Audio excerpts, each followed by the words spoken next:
Warahmatullahi wabarakatuh. Perkenalkan, nama saya Alvin Fafian dengan NIM C0B023030.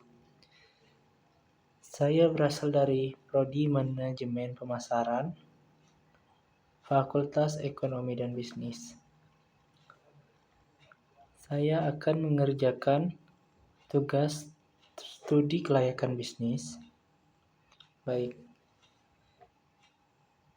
Saya akan mempresentasikan tugas saya mengenai perusahaan Starbucks Coffee.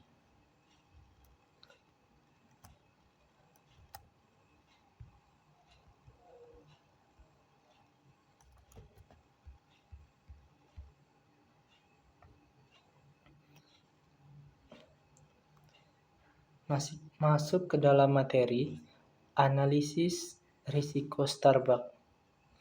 Starbucks adalah salah satu perusahaan kopi terbesar dan paling dikenal di dunia. Didirikan pada tahun 1971 di Seattle, Washington, perusahaan ini awalnya hanya menjual biji kopi, premium, dan peralatan penyeduhan. Namun, sejak 1987, setelah diakuisisi oleh Howard Schultz, Starbucks berkembang pesat menjadi jaringan kedai kopi global dengan ribuan gerai di seluruh dunia. Saat ini, Starbucks tidak hanya dikenal sebagai tempat untuk membeli kopi, tetapi juga sebagai bagian dari gaya hidup yang menyatukan komunitas melalui suasana yang nyaman dan produk-produk inovatif.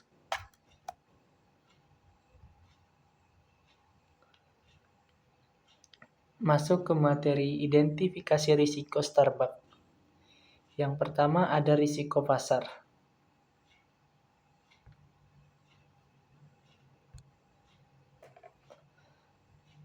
Risiko pasar. Yang pertama, persaingan yang ketat. Starbucks beroperasi dalam industri kopi dan minuman yang sangat kompetitif. Selain pesaing besar seperti Dunkin' dan McDonald's, ada pula banyak kedai kopi lokal dan regional yang menawarkan produk dengan harga lebih terjangkau. Perubahan preferensi konsumen dan tren baru seperti minuman sehat atau kopi specialty juga bisa mempengaruhi posisi pasar Starbucks. Selanjutnya, volatilitas permintaan. Permintaan terhadap produk Starbucks dipengaruhi oleh musim, tren konsumen, dan keadaan ekonomi. Misalnya, selama resesi atau penurunan daya beli, konsumen mungkin mengurangi pengeluaran untuk barang-barang non-esensial, termasuk kopi premium. Selanjutnya ada perubahan preferensi konsumen. Perubahan tren dalam preferensi konsumen seperti peningkatan permintaan untuk makanan dan minuman sehat, kopi berbasis tanaman plant-based, atau minuman tanpa gula dapat mempengaruhi penjualan produk tertentu.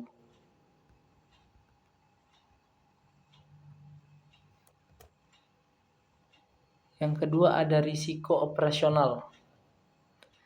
Keterbatasan rantai pasokan. Starbucks mengandalkan pasokan bahan baku seperti biji kopi, susu, dan bahan makanan lainnya. Gangguan dalam rantai pasokan, baik karena faktor alam seperti cuaca ekstrim atau penyakit tanaman, atau masalah logistik seperti pandemi atau bencana alam, dapat mempengaruhi kelancaran operasional dan ketersediaan produk. Selanjutnya, ketergantungan pada sumber daya manusia. Starbucks sangat bergantung pada tenaga kerja terlatih untuk memberikan layanan berkualitas tinggi di setiap gerai. Tingginya tingkat turnover karyawan atau kekurangan tenaga kerja terampil dapat mempengaruhi pengalaman pelanggan dan operasi harian. Selanjutnya, inovasi produk dan layanan. Untuk mempertahankan daya tariknya, Starbucks perlu terus berinovasi dengan produk baru dan pengalaman pelanggan yang menarik. Kegagalan dalam berinovasi atau mengikuti tren pasar dapat menyebabkan penurunan permintaan.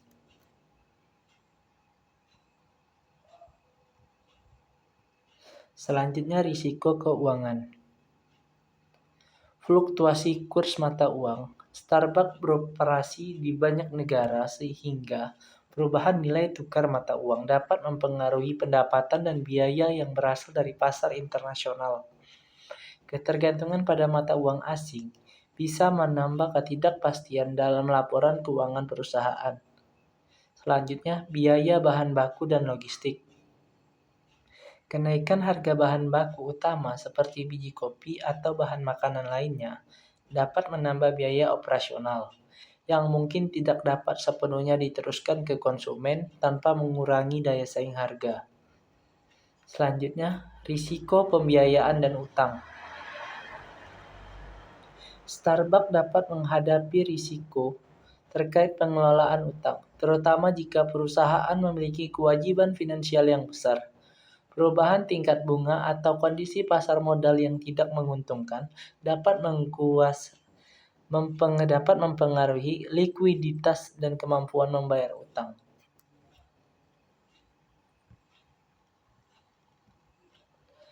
Selanjutnya ada risiko teknologi, yaitu keamanan cyber dan privasi data. Starbucks memiliki aplikasi seluler dan sistem pembayaran digital yang mempermudah transaksi bagi pelanggan. Hal ini juga meningkatkan risiko terkait keamanan data pribadi dan transaksi pelanggan. Serangan cyber atau kebocoran data dapat merusak reputasi dan menurunkan kepercayaan konsumen. Selanjutnya, infrastruktur TI yang ketinggalan zaman. Dalam menjalankan operasionalnya, Starbucks bergantung pada sistem informasi yang efisien. Jika infrastruktur teknologi yang digunakan tidak dapat mendukung kebutuhan bisnis yang berkembang, hal ini dapat mempengaruhi kecepatan pelayanan, pengelolaan stok, dan pengalaman pelanggan. Selanjutnya ada transformasi digital dan e-commerce. Starbucks harus beradaptasi dengan tren digital seperti belanja online dan pengiriman pesanan melalui platform digital. Kegagalan merespon cepat terhadap perubahan ini bisa menyebabkan kehilangan pangsa pasar, terutama dari kalangan generasi muda yang lebih cenderung berbelanja secara online.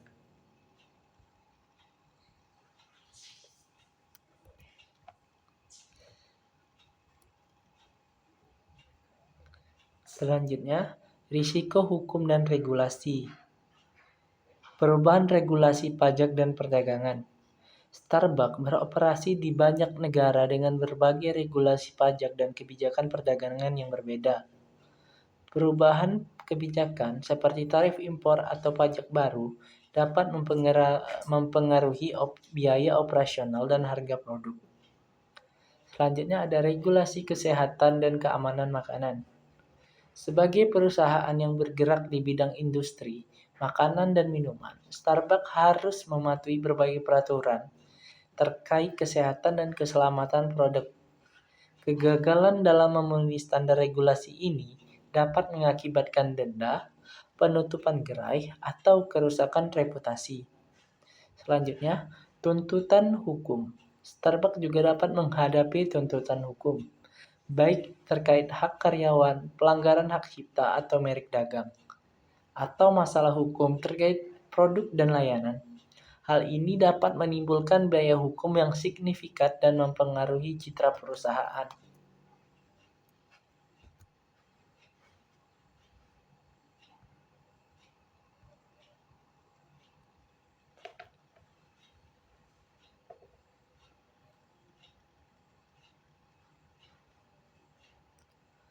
Baik, mari kita lihat tabel evaluasi pasar. Di sini kita bisa melihat 5 macam risiko, dampak, dan probabilitas. Yang pertama, risiko pasar memiliki dampak sedang hingga tinggi dengan probabilitas sedang. Yang kedua, risiko operasional. Dampaknya tinggi, probabilitas sedang sampai tinggi. Selanjutnya ada risiko keuangan, dampak sedang sampai tinggi, probabilitas sedang. Risiko teknologi memiliki dampak tinggi dan probabilitas sedang sampai tinggi. Selanjutnya, risiko hukum dan regulasi memiliki dampak sedang sampai tinggi dengan probabilitas sedang.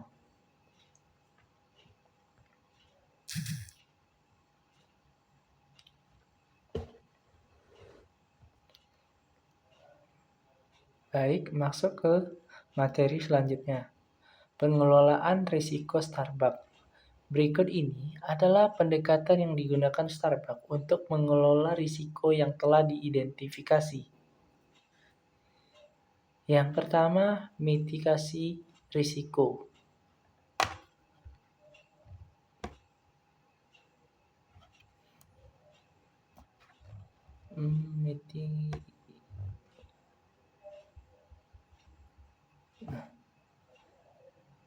Di sini ada risiko pasar. Inovasi produk. Starbucks dapat terus berinovasi dengan meluncurkan produk baru yang sesuai dengan tren konsumen seperti minuman berbasis tanaman atau sehat. Yang kedua, diversifikasi pasar. Memperluas pasar dan produk serta mengembangkan segmen baru seperti minuman non-kopi atau makanan sehat untuk mengurangi ketergantungan pada satu kategori. Selanjutnya, loyalitas pelanggan.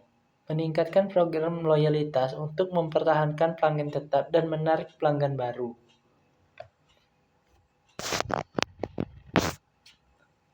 Selanjutnya, risiko operasional.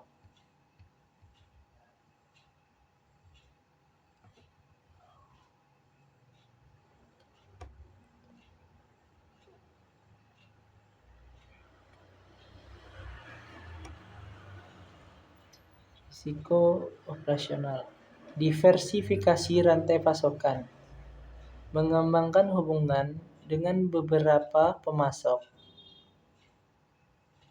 dan memantau rantai pasokan dengan teknologi untuk mengidentifikasi potensi gangguan lebih awal.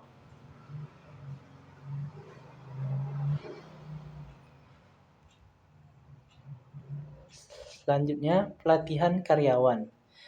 Menyediakan program pelatihan yang berkelanjutan dan menciptakan budaya perusahaan yang mengurangi turnover karyawan. Selanjutnya, otomatis dan teknologi. Meningkatkan efisiensi operasional dengan memanfaatkan teknologi seperti penggunaan sistem manajemen stok dan perangkat digital yang mempermudah proses pemesanan.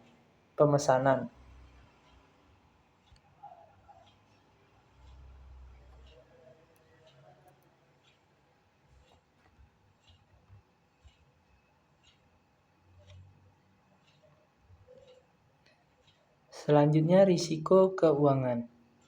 Hedging mata uang. Menggunakan instrumen keuangan untuk melindungi dari fluktuasi nilai tukar mata uang. Selanjutnya, penyusunan anggaran yang ketat. Memantau dan mengelola biaya bahan baku dan logistik dengan hati-hati, serta melakukan analisis biaya manfaat untuk meminimalkan biaya operasional. Selanjutnya, diversifikasi sumber pendapatan. Memperkenalkan saluran pendapatan baru seperti penjualan produk dalam kemasan atau kemitraan dengan pihak lain.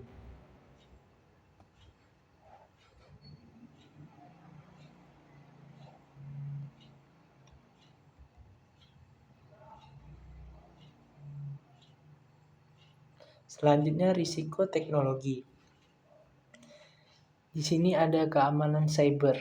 Investasi dalam sistem keamanan cyber yang lebih kuat dan memperbarui protokol keamanan secara rutin untuk melindungi data pelanggan dan transaksi. Selanjutnya, pemeliharaan infrastruktur TI. Mengadopsi solusi teknologi terbaru dan bekerja dengan penyedia layanan TI yang memiliki reputasi untuk memastikan sistem yang handal dan bebas gangguan. Selanjutnya ada inovasi digital. Meningkatkan aplikasi dan platform digital Starbucks agar lebih user-friendly, serta memanfaatkan big data untuk memahami perilaku konsumen dan meningkatkan pengalaman pengguna.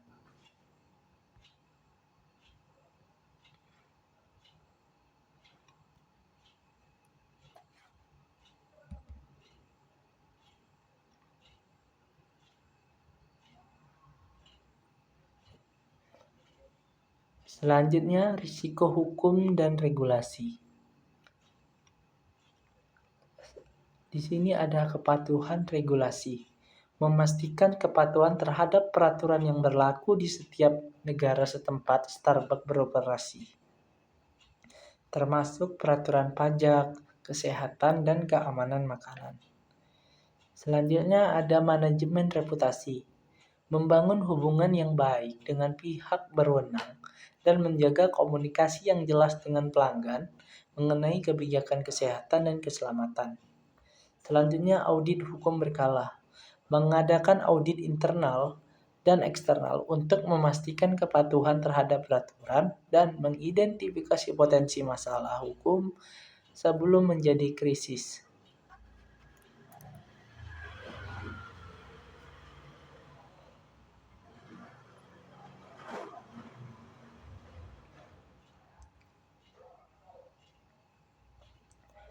Baik, masuk ke dalam materi selanjutnya, rencana kontingensi. Rencana kontingensi Starbucks bertujuan untuk mengurangi dampak dari risiko yang tidak dapat sepenuhnya diprediksi atau dikendalikan. Di sini satu, gangguan dalam rantai pasokan.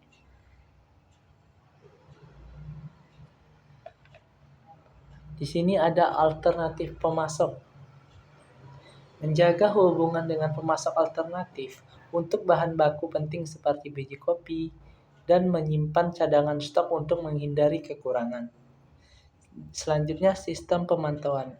Implementasi sistem pemantauan otomatis untuk melacak ketersediaan dan distribusi bahan baku secara real time. Yang kedua, krisis keamanan data. Di sini ada pemulihan data. Menyusun dan menguji rencana pemulihan data untuk memastikan bahwa semua data pelanggan dan transaksi dapat dipulihkan dengan cepat setelah serangan cyber. Yang kedua, di sini ada risiko keuangan. Starbucks mungkin menerima risiko fluktuasi pasar, tidak dapat dihindari sepenuhnya, seperti perubahan harga biji kopi atau mata uang global. Starbucks dapat mengelola komunikasi krisis, menyiapkan strategi komunikasi yang jelas untuk pelanggan dan media, memastikan bahwa perusahaan dapat mengelola kerusakan reputasi secara efektif. Yang ketiga, perubahan regulasi mendadak. Di sini ada tim kepatuhan hukum. Meningkatkan pengawasan regulasi dan memperkerjakan tim kepatuhan hukum di setiap pasar untuk merespon perubahan dengan cepat. Selanjutnya ada strategi lobbying. Berpartisipasi dalam diskusi dan pertemuan industri untuk mempengaruhi regulasi yang dapat mempengaruhi operasional Starbucks. Risiko ini dengan menetapkan cadangan keuangan yang cukup untuk menanggulangi dampaknya. Selanjutnya, risiko pasar. Persaingan yang ketat di pasar mungkin tak dapat dihindarkan. Starbucks mungkin memilih untuk menerima risiko ini dengan terus mengembangkan nilai merek dan diferensiasi produk yang kuat.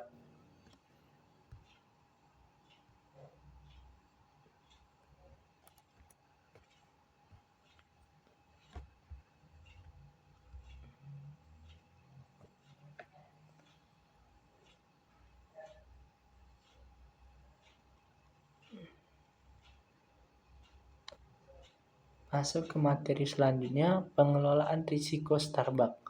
Berikut adalah pendekatan yang digunakan Starbucks untuk mengelola risiko yang telah diidentifikasi. Di sini ada penerima risiko.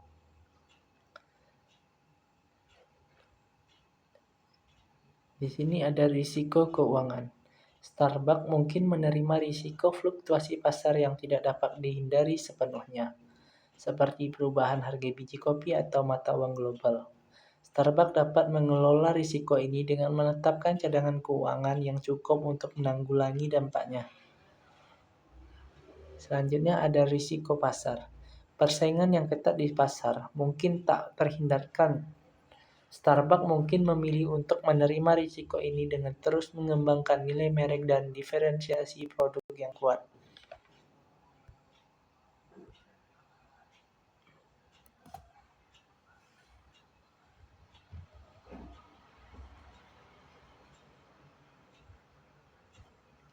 Oke, baik. Kesimpulan dari materi yang saya sampaikan tadi adalah Starbucks menghadapi berbagai risiko yang dapat mempengaruhi operasional, keuangan, dan reputasi mereka di pasar global. Namun, dengan pendekatan yang sistematis untuk mitigasi, transfer, dan penerimaan risiko, serta rencana kontingensi yang solid, Starbucks dapat terus beradaptasi dan berkembang di pasar yang dinamis. Pengelolaan risiko yang efektif memungkinkan perusahaan untuk meminimalkan potensi kerugian dan memastikan berkelangsungan bisnis yang berkelanjutan. Sekian presentasi yang saya sampaikan. Terima kasih dan saya akhiri. Wassalamualaikum warahmatullahi wabarakatuh.